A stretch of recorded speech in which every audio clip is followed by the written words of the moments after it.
Welcome to this problem-solving session. Today, we'll tackle LeetCode problem number 1794, count pairs of equal substrings with minimum difference. In this problem, we'll explore how to efficiently identify valid pairs of substrings from two input strings based on specific criteria. Let's dive in and break it down step by step. In this problem, you are given two strings, S1 and S2, which have the same length. The goal is to find pairs of substrings, where each pair consists of one substring from S1 and one from S2. For a pair to be valid, it must meet four conditions. First, the substring A must come from S1, and B must come from S2. Second, both substrings must have the same length. Third, the substrings must be identical, meaning A should be equal to B. Finally, the difference between the starting indices of these substrings in their respective strings is what we need to calculate. This difference is defined as the absolute value of the starting index of A in S1 minus the starting index of B in S2. Your task is to count all such valid pairs and determine the minimum possible difference between starting indices for these pairs. Additionally, the output for this problem is an integer array with two values. The first value represents the minimum difference between the starting indices of valid pairs, and the second value indicates the total count of valid pairs that achieve this minimum difference. To better understand the problem, let's look at an example. Suppose S1 is A, B, C, D and S2 is PDA. The output would be 0, 1. Here's why: the only valid pair of substrings with a minimum difference is B, B. In this case, the substring B starts at index 1 in both S1 and S2, so the difference is 1, 1 equals 0. Since this is the only valid pair with the minimum difference of 0, the count is 1. Therefore, the result is 0, 1. Now let's consider another example. If S1 is ABC and S2 is also ABC, the output would be 0, 3. Here, all characters form valid pairs with a difference of 0. Specifically, A starts at index 0 in both strings, B starts at index 1, and C starts at index 2. In each case, the difference is 0. Since there are three valid pairs with the minimum difference, the count is 3. On the other hand, if S1 is ABCD and S2 is EFGH, there are no common substrings between the two strings. This means no valid pairs exist, so the output would be INF 0. The minimum difference is infinity because no pairs are found, and the count is 0.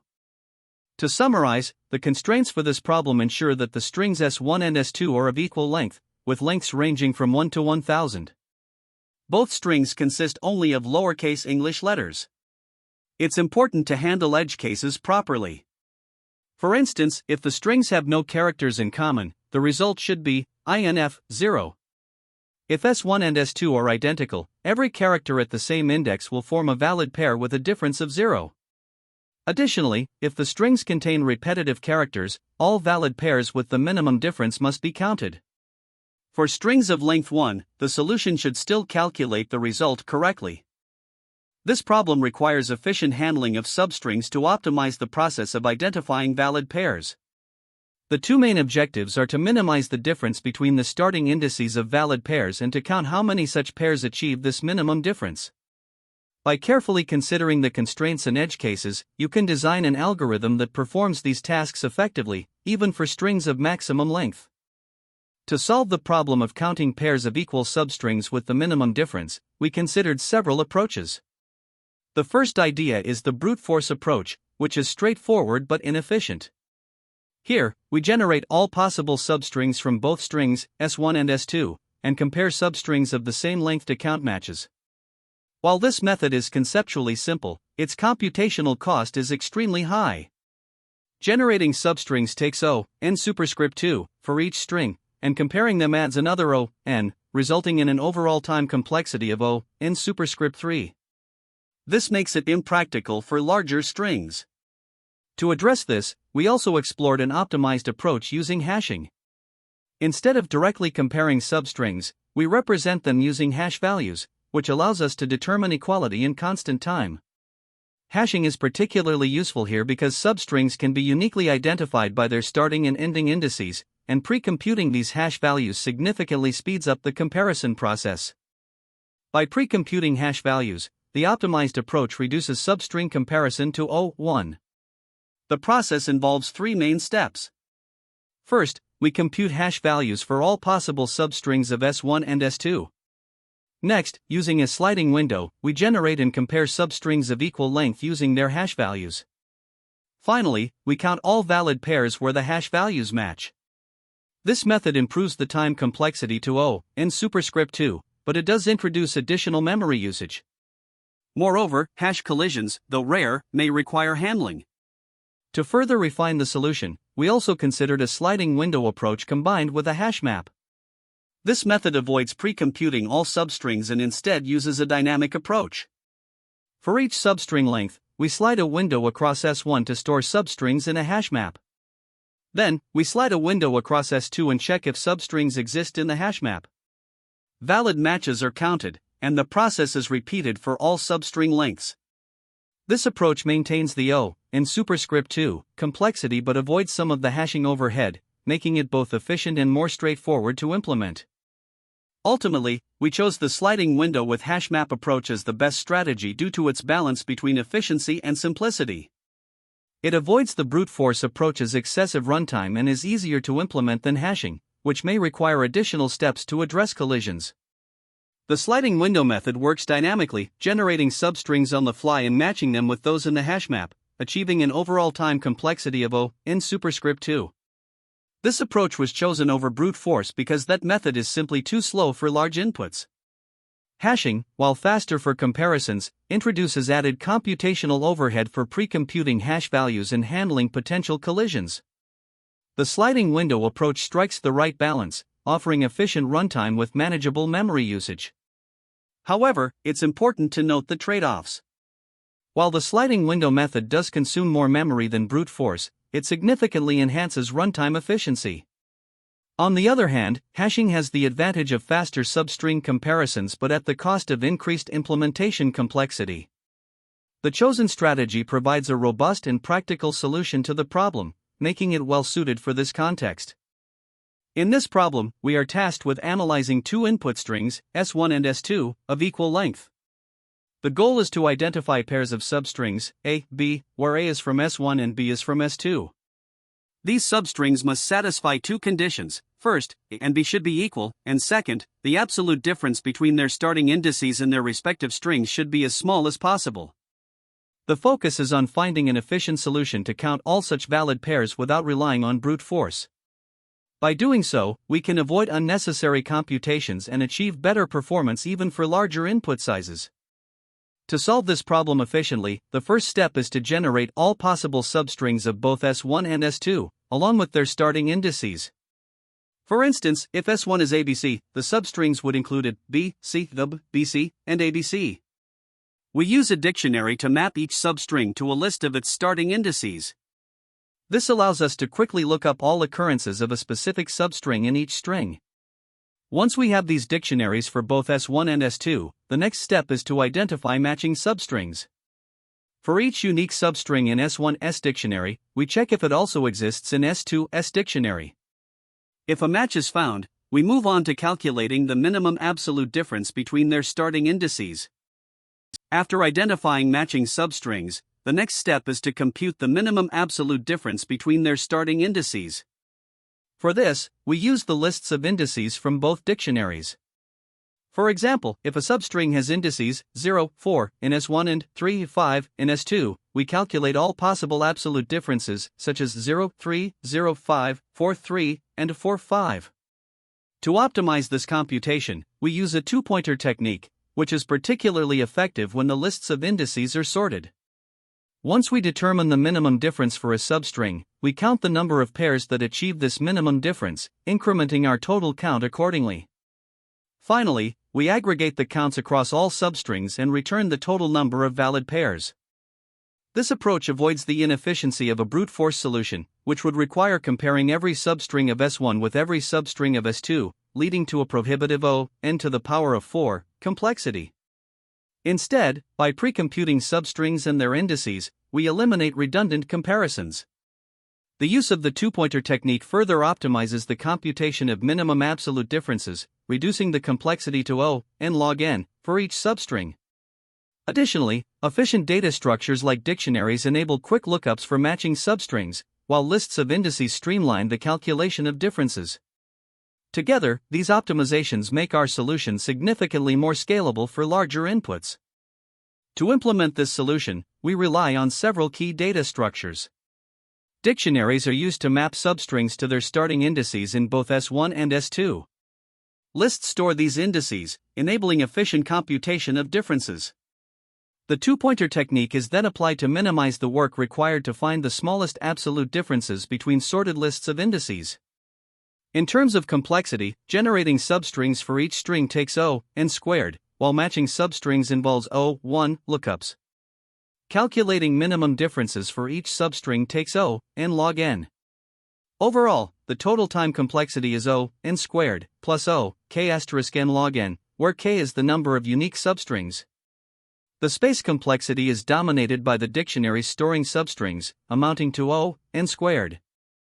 This code solves the problem by counting pairs of equal substrings from S1 and S2 with the minimum starting index difference. Here's the explanation of the approach. 1. Initialization asterisk. Substr indices is used to store all substrings of S1 along with their starting indices. Result count keeps track of the number of valid substring pairs with the minimum difference.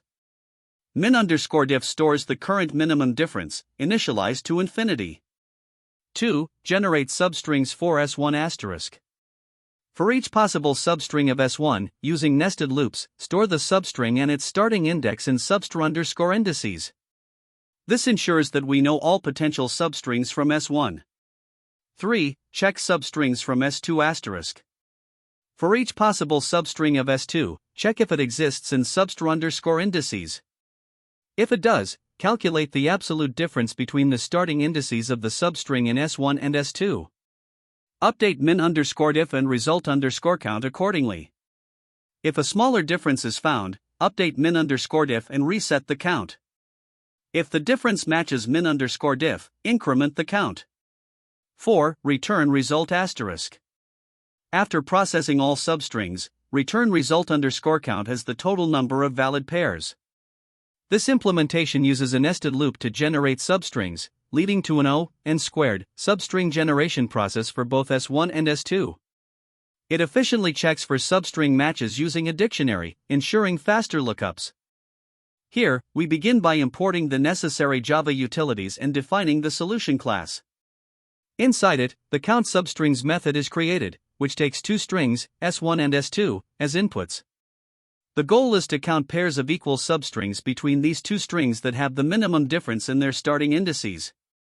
First, we initialize some variables, n to store the length of the strings, a map called substrindices to store substrings of S1 along with their starting indices, result count to track the number of valid pairs, and mindiff to store the smallest difference encountered so far. Next, we iterate over all possible substrings of S1 using nested loops. For each substring, we add it to the substrindices map. If the substring already exists in the map, we simply append the current starting index to its list.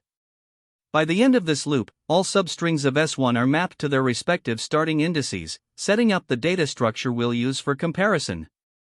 The method then proceeds to analyze substrings of S2. For each substring of S2, we check if it exists in the map of substrings from S1. If it does, we retrieve the starting indices of this substring from the map. For each of these indices, we calculate the absolute difference between the starting index from S1 and the current index of the substring in S2. If this difference is smaller than the current mindiff, we update mindiff and reset result count to 1, as we found a new minimum.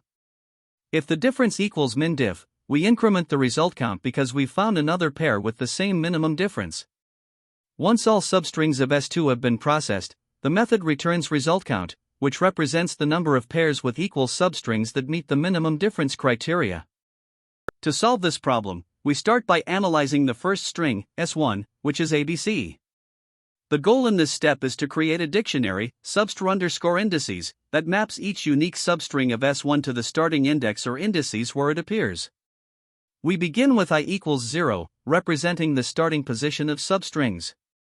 At j equals 0, the substring is a, so we add it to the dictionary with its starting index 0. Then, we extend the substring to ab at j equals 1, and again to abc at j equals 2, recording the same starting index 0 for both. Next, we move to I equals 1, where the first substring is b. We add b to the dictionary with its starting index 1. Similarly, for j equals 2, the substring bc is added with index 1. Finally, at I equals 2, the substring is c, which we add to the dictionary with its starting index 2. By iterating through all possible substrings of S1 in this way, we build the complete substr_indices dictionary, which now holds every substring of S1 along with its respective starting positions. Now that we have substr_indices for S1, we turn our attention to the second string, S2, which is BCD.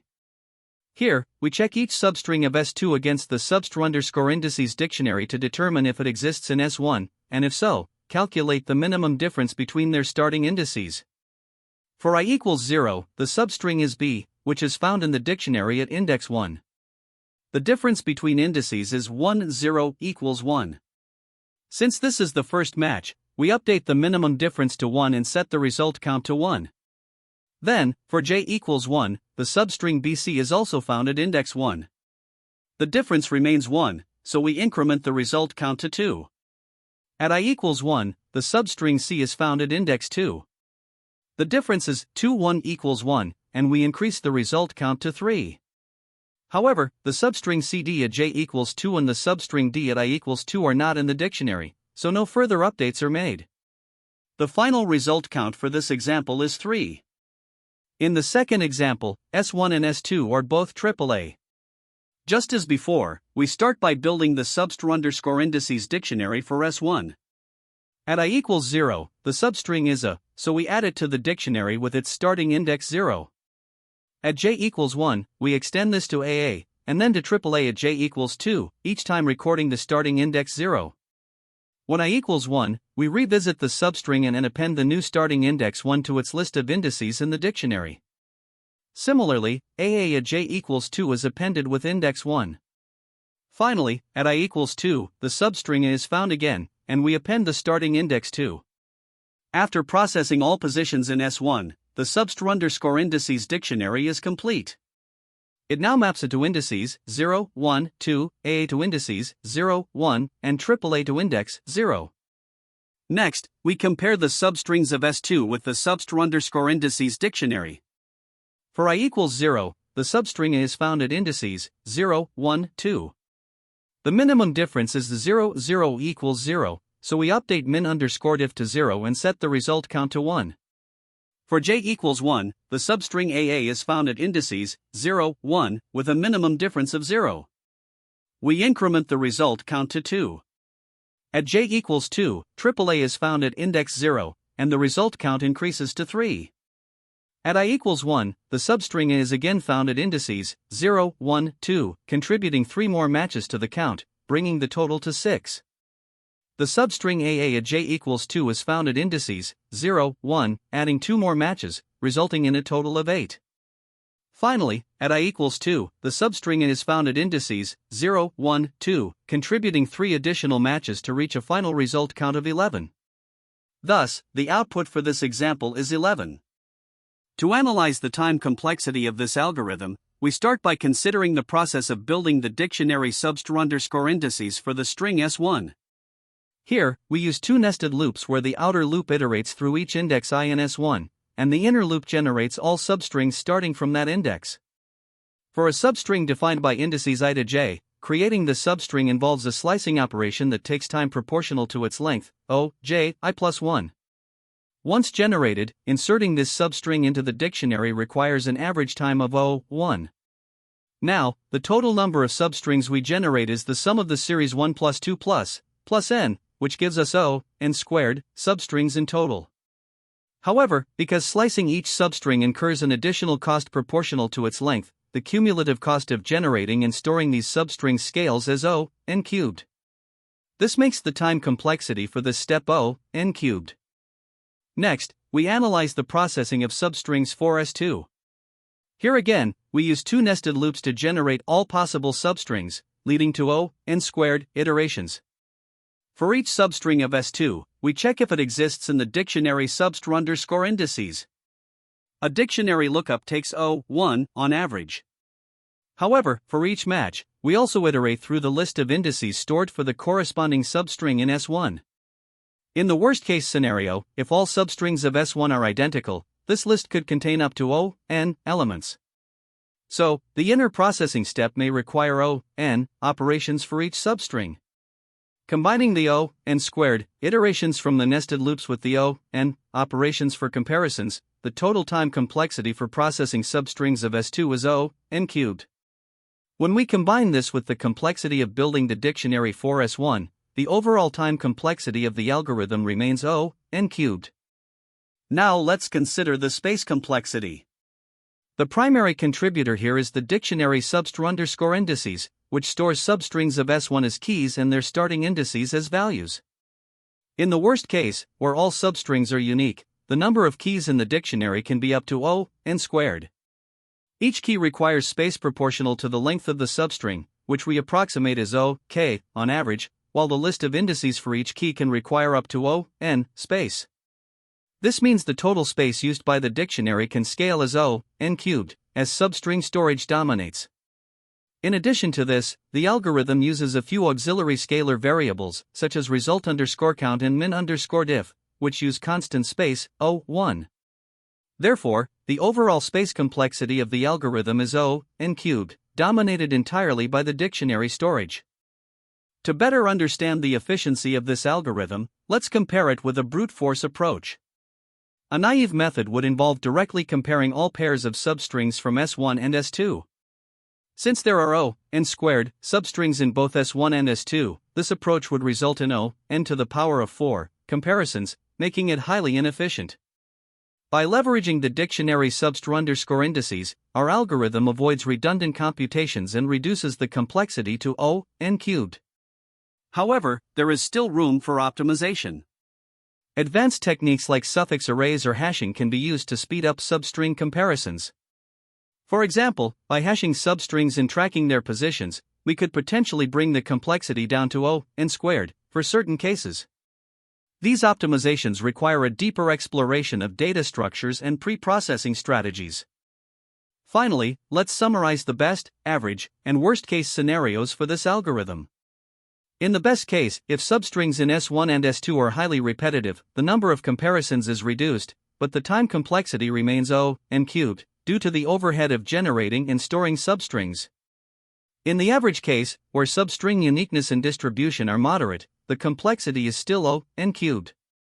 In the worst case, where all substrings are unique, the algorithm incurs the maximum cost for storage and comparisons, leading to a time complexity of O(n) cubed.